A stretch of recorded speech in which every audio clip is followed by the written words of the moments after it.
Design number 5.5. A double cottage. A floor plan from 1857.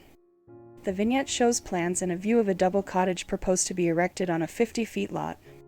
No advantage whatever results from building two small detached cottages with the same amount of accommodation in each on two 25-feet lots. And by building them back to back, one wall is saved, and both houses are rendered much drier and warmer. The roof is simpler and offers better attic rooms.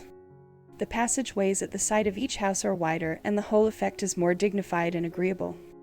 The plans are so drawn on the illustration that the entire accommodation is set forth, the principal and chamber floor being of one house and the attic and basement of the other. This will require a little care and examination to be thoroughly intelligible. Each house corresponds exactly with the other, except that the plans are reversed. The accommodation provided may be thus described: a recessed porch, covered with a hood, leads to a hall, in which a staircase to the upper rooms is planned in the usual way. The parlor, which faces the front garden, is lighted by a bay window and communicates with the dining room, which has windows to the floor opening onto a veranda.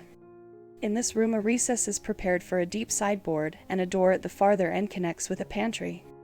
This is shut off from the main hall by a lobby at the head of the basement stairs, and is fitted up with closets, in connection with which a lift may be contrived, if required.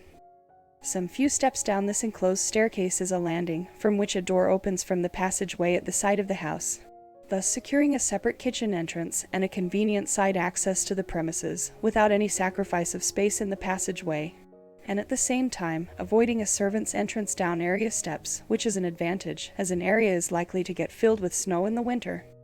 In the basement will be found a kitchen, with sink room adjoining, the kitchen being provided with a large pantry and a door to the furnace room and coal cellar. There is also a storeroom and provision cellar. In the chamber plan are two large bedrooms and a smaller one.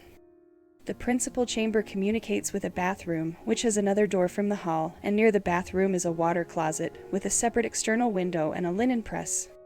In the attic 3 large bedrooms are planned, and a space for lumber is marked on the plan, but this might be used as a closed room, if preferred, and the space overhead between the attic ceiling and the flat could have a step ladder to it, and be used as a lumber garret. These houses might be built of 8-inch brick, furred off above the basement, the party wall being 16 inches thick, so as to contain all the ventilating flues that may be required. This block of 2 might be built of brick for $5,000 with a simple internal finish, and it is much to be regretted that some attention is not bestowed on this class of buildings, as it is a more economical and far preferable arrangement to erecting small, detached buildings within a few feet of each other, as is generally done on village streets.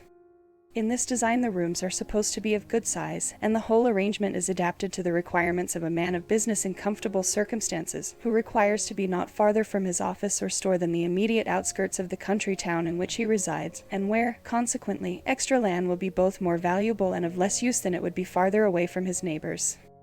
The same idea might, if preferred, be developed on a smaller and cheaper scale.